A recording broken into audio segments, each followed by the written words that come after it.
어젯밤 저는 죽은 남편들의 꿈을 꾸었습니다. 3명 모두가 한자리에 나타나서 저에게 물었어요. 당신은 우리 중 누구를 진짜 사랑했나요? 꿈에서 깨어나며 저는 웃었습니다. 70년을 살면서 수천 번도 넘게 받았던 그 질문. 하지만 답은 여전히 복잡해요. 저는 평생 3명의 남편과 살았습니다. 동시에 말이에요. 매일 밤 제 방문 앞에는 3개의 표식이 놓여 있었어요. 낡은 모자, 양치기 지팡이, 붉은 돌멩이. 그 표식들이 오늘 밤 누가 제 손을 잡을지 알려주었죠. 혹시 지금 이 순간 당신은 이런 생각을 하고 있을 거예요. 말도 안 되는 이야기네. 어떻게 한 여자가 3명의 남편과 동시에 살 수 있지? 그런데 정말 만약에 당신 앞에 이런 선택이 놓인다면 어떻게 하시겠어요? 3사람이 모두 당신을 진심으로 사랑한다고 고백하고 당신도 그들 각자에게 다른 종류의 사랑을 느낀다면, 그리고 그들이 서로를 형제처럼 여기며 당신을 공유하겠다고 제안한다면, 저는 그 불가능해 보이는 선택을 했습니다. 티베트 고원 깊숙한 곳, 구름도 쉬어가는 그 높은 산골 마을에서 말이에요. 그리고 지금 그 모든 이야기를 당신에게 들려드리려고 해요. 왜냐하면 이 세상에는 우리가 상상하는 것보다 훨씬 다양한 형태의 사랑이 존재하기 때문입니다. 지금 이 순간에도 제 방문 앞을 바라보고 있어요. 그곳에는 더 이상 아무것도 놓여 있지 않지만 한때는 늘 3개의 표식이 있었거든요. 낡은 모자 하나, 양치기 지팡이 하나, 그리고 작은 붉은 돌멩이 하나. 이 표식들이 제 삶의 리듬을 만들어냈어요. 오늘 밤 누가 제 손을 잡을지, 누구와 함께 잠들지를 알려주는 신호였죠. 어떤 밤에는 낡은 모자만 놓여 있었어요. 그러면 첫째 남편인 단진의 밤이었죠. 어떤 날에는 양치기 지팡이가 문 앞을 지키고 있었고, 그럼 둘째 노르부와 함께하는 시간이었어요. 붉은 돌멩이가 있는 날엔 막내 채링이 제게 올 차례였고요. 그런데 가끔, 아주 가끔 모든 표식이 동시에 사라지는 날이 있었어요. 그런 날이면 저는 오랫동안 문 앞에 서서 망설였답니다. 문을 열어야 할지 말아야 할지. 왜냐하면 그 문 너머에는 그건 나중에 말씀드릴게요. 모든 이야기에는 시작이 있죠. 제 이야기의 시작은 어느 봄날의 장터였어요. 보리가 파릇파릇 돋아나고 복숭아꽃이 만개한 그런 날이었죠. 라싸에서 이틀을 걸어온 상인들이 카라반을 이끌고 우리 마을에 도착한 날이기도 했어요. 저는 어머니를 따라 장터에 나갔다가 그들을 만났어요. 3 형제를요. 단진, 노르부, 채링. 한 부모에게서 태어났지만 서로 다른 별에서 온 것 같은 사람들이었어요. 단진은 마디답게 든든하고 차분했어요. 그의 손에는 늘 보리밭에 흙냄새가 묻어 있었고 눈빛은 티베트 호수처럼 깊고 고요했어요. 노르부는 키가 크고 다리가 길어서 히말라야의 어떤 봉우리도 거뜬히 넘나들 것 같았죠. 그는 야크들과 이야기할 수 있다고 했어요. 정말 그런 것 같기도 했고요. 채링은 막내였지만 가장 세상 물정에 밝았어요. 그의 주머니에는 늘 인도나 네팔에서 가져온 신기한 물건들이 들어 있었거든요. 그날 3 형제의 시선이 동시에 저를 향했을 때를 지금도 생생히 기억해요. 마치 3개의 서로 다른 색깔의 빛이 한꺼번에 저를 비추는 것 같았어요. 따뜻한 황금빛, 시원한 은빛, 그리고 뜨거운 붉은빛.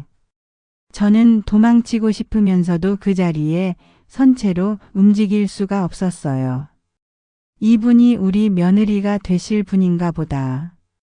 어머니의 목소리가 들렸을 때 저는 깜짝 놀랐어요. 언제부터 그런 이야기가 오갔는지 전혀 몰랐거든요. 하지만 두 가문의 어른들은 이미 모든 걸 결정해 놓으신 상태였어요.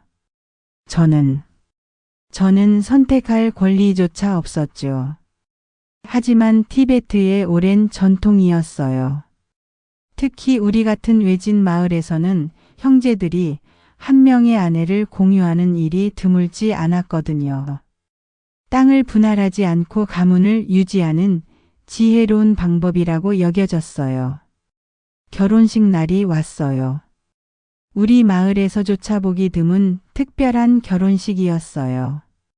3명의 신랑이 1명의 신부와 맞절을 하는 거였어요.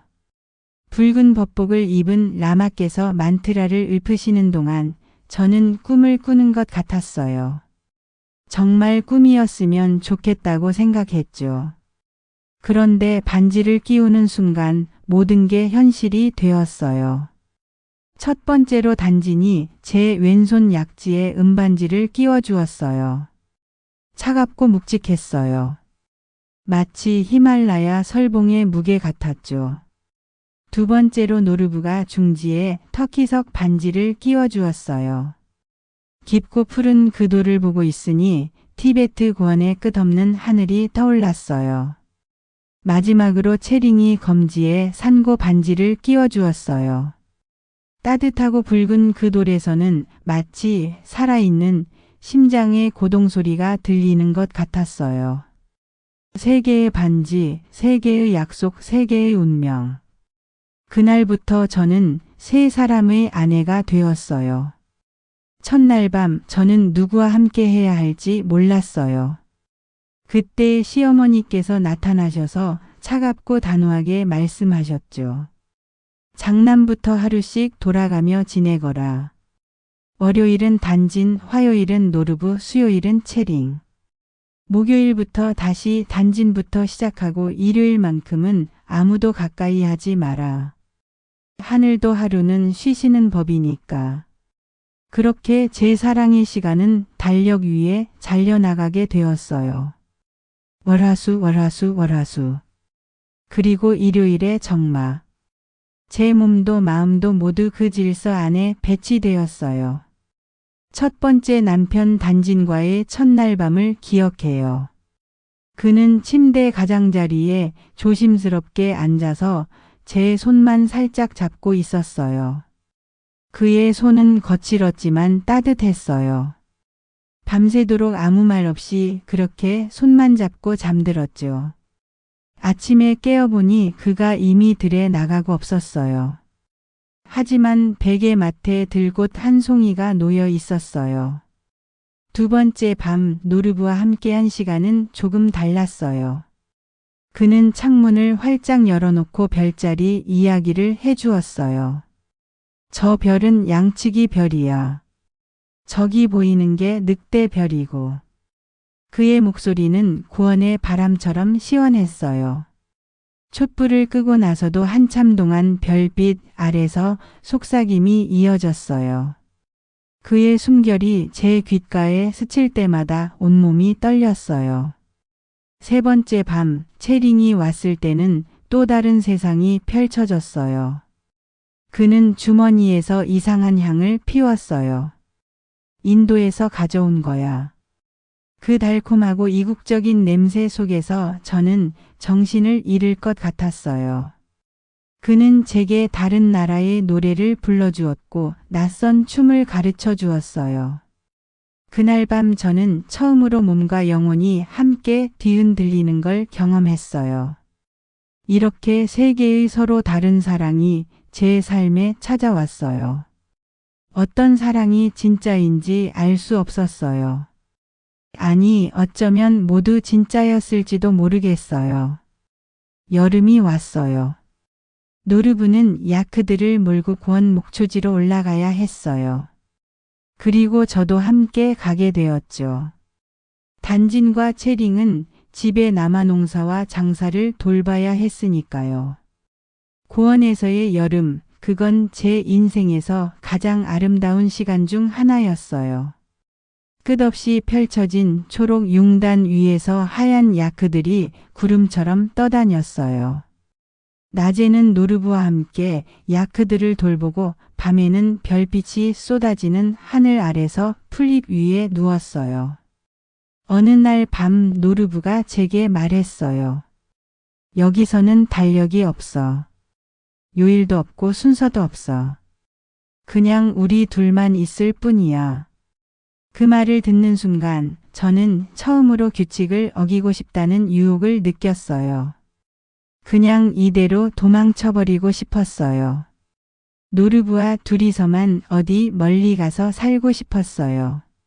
하지만 집에 남아있는 단진과 채링의 얼굴이 떠올랐어요. 매일 저를 기다리고 있을 그들의 눈동자가. 저는 그 유혹을 가슴 깊이 삼켜야 했어요. 사랑이란 게 마음의 불일까요? 아니면 지켜야 하는 약속일까요? 그때부터 저는 그 질문을 계속 안고 살게 되었어요. 가을이 되어 고원에서 내려왔을 때 채링은 멀리 장사를 떠난 상태였어요. 매년 그랬어요. 겨울이 오기 전에 그는 인도나 네팔로 장사를 나가곤 했어요. 때로는 석 달, 때로는 반년씩 집을 비웠죠. 채링이 없는 동안에는 달력이 조금 달라졌어요. 월요일과 목요일은 단진, 화요일과 금요일은 노르브, 토요일은 혼자, 일요일도 혼자. 어쩐지 더 많은 혼자만의 시간이 생겼어요. 그런데 채링이 돌아올 때면 특별한 일이 벌어졌어요. 시어머니께서 말씀하시길 멀리 다녀온 사람에게는 보상 기간이 있다고 하셨어요. 일주일 동안은 채링이 저를 독차지할 수 있었죠. 그 보상 기간은 달콤했어요. 채링은 항상 새로운 선물을 가져왔어요. 비단 천이나 은장신구 향신료나 이상한 과일들. 그의 품에는 다른 나라의 향기가 배어 있었고 그와 함께하는 밤들은 언제나 낯설고 위험했어요. 마치 꿈속에서 꾸는 또 다른 꿈 같았죠. 하지만 그 일주일이 지나고 나면 단진과 노르브의 가슴에는 서늘한 금이 생겨 있었어요. 말하지는 않았지만 저는 알 수 있었어요. 그들도 질투라는 감정을 가지고 있다는 걸요. 그렇게 계절이 바뀌고 또 바뀌었어요. 저는 세 개의 서로 다른 사랑 사이에서 균형을 잡으며 살았어요. 그런데 어느 날 정말 예상하지 못한 일이 일어났어요. 폭풍우가 몰아치던 어느 밤이었어요. 번개가 하늘을 찢고 천둥이 대지를 흔들었어요. 그런데 아침에 일어나서 문 앞을 보니 세 개의 표식이 모두 사라져 있었어요. 바람에 날아간 걸까요? 아니면 누군가 일부러 치운 걸까요? 저는 하루 종일 어떻게 해야 할지 몰랐어요. 저녁이 되었는데도 새로운 표식은 놓이지 않았어요. 세 남편들도 각자 자신의 방에서 나오지 않았어요. 마치 모두가 무언가를 기다리고 있는 것 같았어요. 밤이 깊어졌어요. 저는 문 앞에 서서 오랫동안 망설였어요. 문을 열어야 할까요? 말아야 할까요? 그 순간 질서도 순서도 금기도 모든 게 사라진 것 같았어요. 저는 결국 문을 열었어요. 그리고 그 순간 새 남편의 눈이 복도에서 마주쳤어요. 모두가 나와 있었어요. 모두가 저를 기다리고 있었어요. 오늘 밤은 누구의 밤인가요? 제가 물었을 때 아무도 대답하지 않았어요. 대신 단진이 한 걸음 앞으로 나왔어요. 노르브도 한 걸음 다가왔어요. 채링도 마찬가지였어요. 그날 밤 저는 처음으로 스스로에게 물었어요. 나는 누구의 아내인가? 단진의 아내일까요? 노르브의 아내일까요? 채링의 아내일까요? 아니면 그냥 나 자신일까요? 답은 나오지 않았어요. 하지만 그날 밤은 특별했어요. 세 사람이 저를 둘러싸고 있었지만 아무도 저를 독차지하려 하지 않았어요. 마치 우리가 하나의 큰 가족인 것처럼 서로를 존중하면서 조심스럽게 다가왔어요. 그 후로도 가끔씩 표식이 동시에 사라지는 날이 있었어요. 그런 날이면 우리는 네 명이 함께 시간을 보냈어요. 이상하게도 그런 날들이 가장 편안했어요. 시간이 흘러 저는 임신을 했어요. 아이가 누구의 아이인지는 아무도 묻지 않았어요. 세 남편 모두 저를 공주처럼 떠받들어 주었어요. 무거운 것은 절대 들지 못하게 했고 맛있는 음식만 골라서 가져다 주었어요. 출산 후 100일 동안은 특별한 기간이었어요. 그동안 저는 아무도 맞이하지 않았어요. 세 남편들이 번갈아가며 아기를 돌봐주었죠. 기저귀를 갈아주고 재워주고 놀아주고 정말 세 명의 아빠가 있는 아이처럼 보였어요. 아기는 세 사람을 모두 닮았어요. 단진처럼 차분한 성격이었다가도 노르부처럼 활발하게 뛰어다니기도 했고 채링처럼 호기심이 많기도 했어요. 정말 신기했어요. 그런데 평화로운 시간은 오래가지 않았어요. 흉년이 들었거든요. 비가 너무 적게 와서 농작물이 말라버렸어요. 목초지도 메말랐고 장사도 잘 되지 않았어요. 그때부터 새 남편 사이에 의견 충돌이 생기기 시작했어요. 단지는 농사에 더 집중해야 한다고 했어요. 노르부는 목축을 늘려야 한다고 주장했어요. 채링은 장사를 더 크게 해야 한다고 했어요. 처음에는 작은 다툼이었어요. 하지만 시간이 갈수록 점점 심해졌어요. 식사 시간에도 서로 얘기를 하지 않았어요. 저를 두고도 서로 자기 편을 들어달라고 했어요. 견디다 못한 저는 라마를 찾아갔어요. 그리고 달력을 가져다가 찢어서 새 조각을 만들었어요. 단진에게는 농사에 관한 날들을, 노르부에게는 목축에 관한 날들을, 채링에게는 장사에 관한 날들을 맡겼어요. 하지만 결국 그 모든 조각들은 다시 제 손바닥 위에 모였어요. 왜냐하면 저희 집의 모든 결정은 결국 저를 거쳐야 했으니까요. 저는 하루는 농부의 아내가 되고 다음 날은 목자의 아내가 되고 그 다음 날은 상인의 아내가 되어야 했어요. 힘들었어요. 정말 힘들었어요. 때로는 세 사람의 생각이 모두 다를 때 어느 쪽을 따라야 할지 몰랐어요. 하지만 그 과정에서 저는 깨달았어요. 사랑이란 단순히 감정의 문제가 아니라는 걸요. 서로 다른 생각과 꿈을 가진 사람들이 함께 살아가는 기술이라는 걸요. 겨울이 왔어요. 혹독한 겨울이었어요. 단지는 마을 아래쪽으로 일을 나갔고 노르부는 야크들을 데리고 따뜻한 곳으로 이동했어요. 채링은 또다시 먼 장사를 떠났어요. 처음으로 저는 완전히 혼자가 되었어요. 제 방문 앞에는 아무 표식도 없었어요. 달력도 의미가 없었어요. 그냥 매일매일이 일요일 같았어요. 촛불 하나만 켜놓고 저는 밤마다 긴 시간을 혼자 보냈어요. 처음에는 외로웠어요. 하지만 시간이 지나면서 묘한 자유를 맛보게 되었어요. 아무도 기다리지 않아도 되고 아무에게도 맞춰주지 않아도 되는 자유. 그때 저는 생각했어요. 사랑 없는 자유와 자유 없는 사랑. 어느 쪽이 더 나을까요? 답은 쉽게 나오지 않았어요. 봄이 와서 새 남편들이 모두 돌아왔을 때 저는 조금 달라져 있었어요. 더 단단해졌다고 할까요? 더 확실해졌다고 할까요? 저는 제가 원하는 게 무엇인지 알게 되었어요. 이제 달력은 없어요. 제가 말했을 때 세 사람 모두 놀란 표정을 지었어요. 대신 우리가 서로를 필요로 할 때 함께 하는 거예요. 누군가 슬플 때, 기쁠 때, 외로울 때, 그때 함께 하는 거예요. 그렇게 우리의 새로운 삶이 시작되었어요.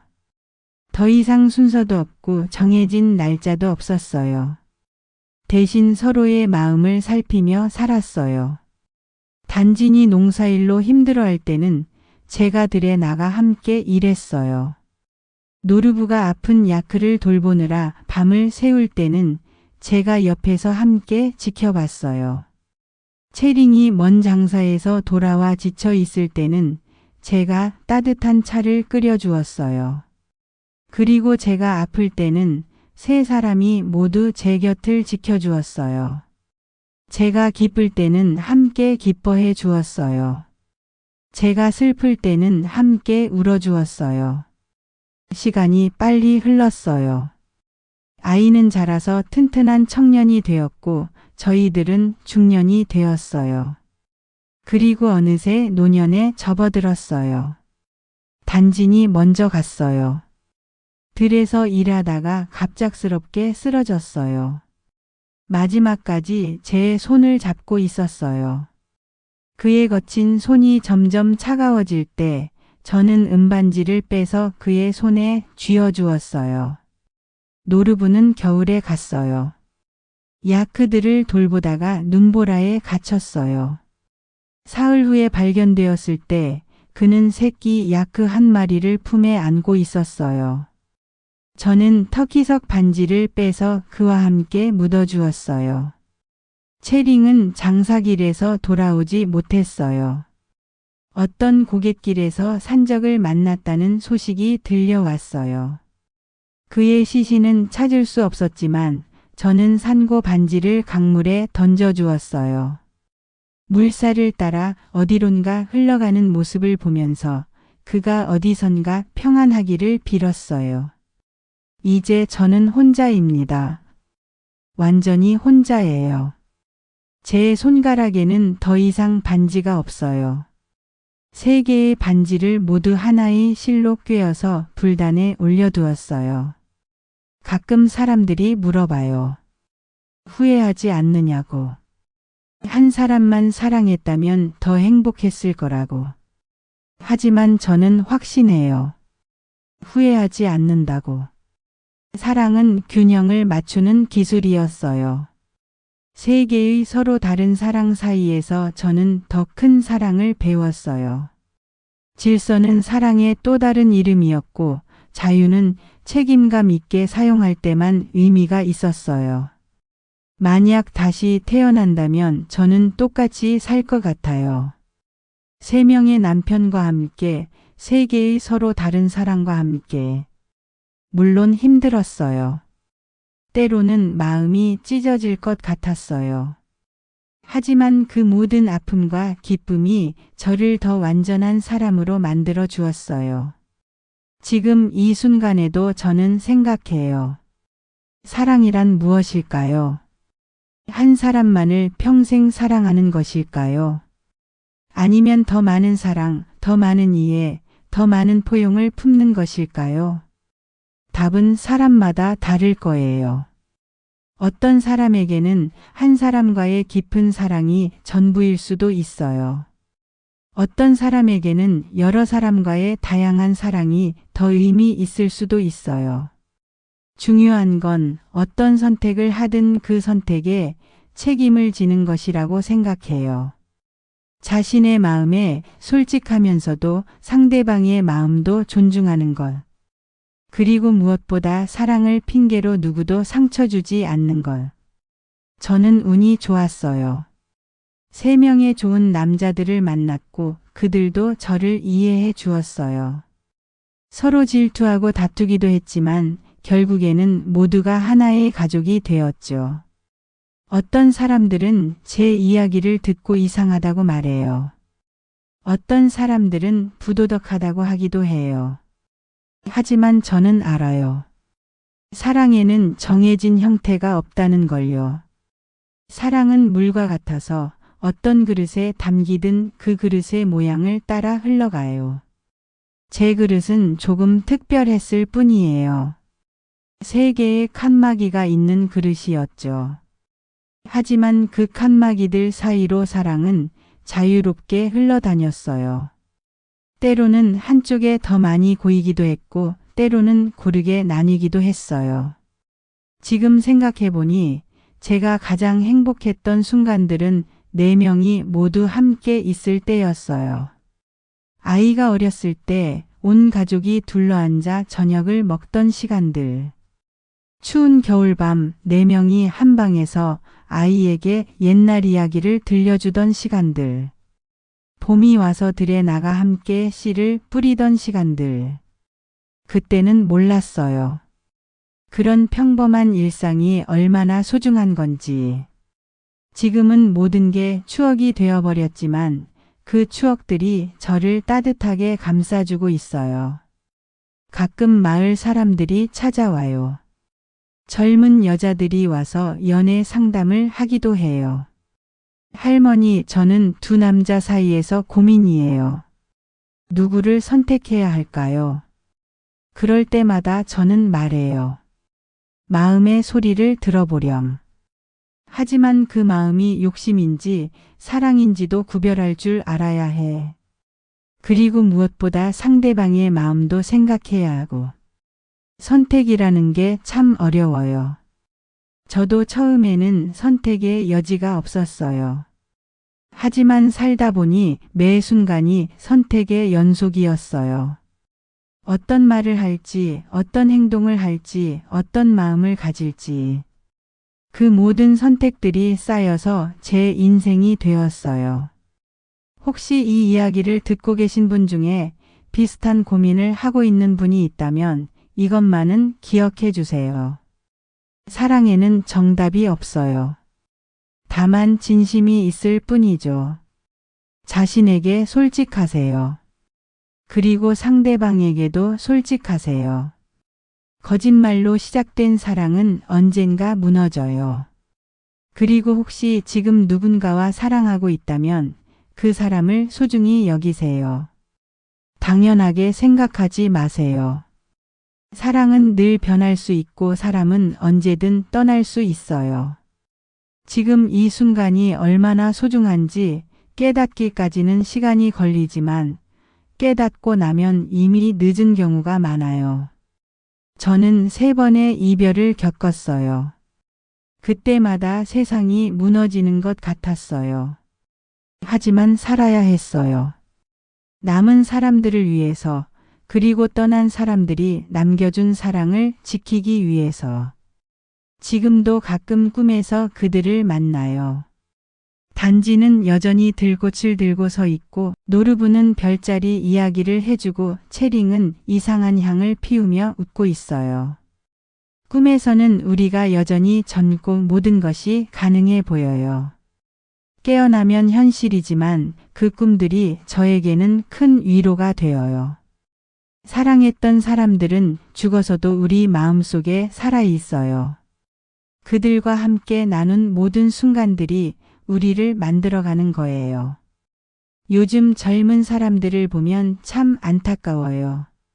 사랑을 너무 쉽게 시작하고 너무 쉽게 끝내버려요. 조금만 힘들면 포기하고 조금만 다르면 헤어져요. 사랑이 그렇게 간단한 게 아닌데 말이에요. 사랑은 매일매일 가꿔가는 거예요. 농사처럼 정성스럽게 물을 주고 햇빛을 쬐어주고 잡초를 뽑아줘야 해요. 그래야 예쁜 꽃이 피고 달콤한 열매가 맺어요. 저희는 그렇게 사랑을 갖고 왔어요. 3개의 서로 다른 사랑을 3개의 서로 다른 방식으로. 때로는 실수도 했고 때로는 상처도 주고받았어요. 하지만 포기하지 않았어요. 끝까지 서로를 이해하려고 노력했어요. 그 결과 저희는 진짜 가족이 되었어요. 혈연으로 맺어진 가족이 아니라 사랑으로 맺어진 가족. 그보다 더 강한 인연이 있을까요? 아, 그러고 보니 제 아들 이야기를 많이 안 했네요. 그 아이는 정말 특별했어요. 세 아버지에게서 각각 다른 것들을 배웠거든요. 단진에게서는 성실함과 인내심을, 노르부에게서는 자유로움과 모험심을, 채링에게서는 호기심과 상상력을 배웠어요. 그 아이는 자라서 훌륭한 사람이 되었어요. 지금은 저보다 먼저 다른 세상으로 갔지만 그 아이가 남긴 손자, 손녀들이 저를 돌봐주고 있어요. 그 아이들에게도 할아버지가 3명이었다는 이야기를 들려주곤 해요. 처음에는 이상하게 여기던 아이들도 자라면서 이해하게 되더라고요. 할머니 가족은 특별해요라고 말하면서요. 정말 특별했죠. 어디에도 없는 세상에 하나뿐인 가족이었어요. 이제 제 이야기가 거의 끝나가요. 마지막으로 하고 싶은 말이 있어요. 사랑한다는 건 쉽지 않아요. 한 사람을 사랑하는 것도 어려운데 여러 사람을 사랑한다는 건 정말 힘든 일이에요. 하지만 불가능한 일은 아니에요. 마음만 충분히 크다면 가능해요. 다만 그런 사랑을 선택한다면 더 많은 책임감을 가져야 해요. 더 많은 이해심도 필요하고 더 많은 인내심도 필요해요. 그리고 무엇보다 정직해야 해요. 자신에게도 상대방들에게도. 저는 운이 좋았어요. 세 남편 모두 저를 이해해 주었고 서로를 받아들여 주었어요. 하지만 모든 사람이 그런 운을 가질 수는 없을 거예요. 그러니까 함부로 따라하려고 하지는 마세요. 대신 이것만 기억해 주세요. 사랑의 형태는 다양할 수 있지만 사랑의 본질은 하나예요. 상대방을 있는 그대로 받아들이고 함께 성장해 나가는 것. 그것이 진짜 사랑이에요. 지금 이 순간에도 세상 어딘가에서는 새로운 사랑이 시작되고 있을 거예요. 어떤 사랑이든 그 사랑이 아름답게 꽃피우기를 빌어요. 그리고 사랑하는 사람들이 서로를 소중히 여기며 행복하게 살기를 바라요. 제 세계의 반지는 이제 불단에서 조용히 빛나고 있어요. 은의 차가움, 터키석의 깊은 푸름, 산고의 따뜻한 붉음. 그 빛들이 저에게는 가장 아름다운 무지개예요. 언젠가 저도 그들 곁으로 갈 거예요. 그때 다시 만나면 또 어떤 이야기를 나누게 될까요? 이번에는 순서 없이 달력 없이 그냥 사랑만으로 함께할 수 있을까요? 그건 아무도 모르는 일이에요. 하지만 분명한 건 사랑은 죽음보다 강하다는 거예요. 사랑했던 마음들은 영원히 우리 안에 살아 있어요. 그리고 그 사랑들이 우리를 더 나은 사람으로 만들어가고 있어요. 이제 정말 이야기가 끝이에요. 긴 시간 동안 들어주셔서 고마워요. 혹시 이 이야기가 누군가에게 작은 위로가 되었다면 그것만으로도 저는 기뻐요. 마지막으로 당신에게 묻고 싶어요. 만약 당신 앞에 세 개의 길이 놓여 있다면 어떤 길을 선택하시겠어요? 안전하지만 평범한 길, 위험하지만 흥미로운 길, 아니면 아무도 가보지 않은 새로운 길? 정답은 없어요. 어떤 길을 선택하든 그 길 위에서 최선을 다하는 것이 중요해요. 그리고 가끔은 뒤돌아보면서 자신이 걸어온 길에 감사하는 마음을 가지는 것도 좋겠어요. 저는 제 길에 감사해요. 평범하지 않았지만 그래서 더 소중했던 길. 세 개의 반지와 함께 걸었던 하나뿐인 제 인생길이에요. 당신의 길도 아름답기를 바라요. 어떤 길이든 사랑과 함께라면 아름다울 거예요. 오늘 이 긴 이야기를 끝까지 들어주신 여러분께 진심으로 감사드려요. 혹시 이 이야기가 당신의 마음에 작은 울림이라도 남겼다면 좋아요 버튼을 눌러주세요. 그리고 더 많은 사람들이 이런 이야기를 들을 수 있도록 구독도 부탁드려요.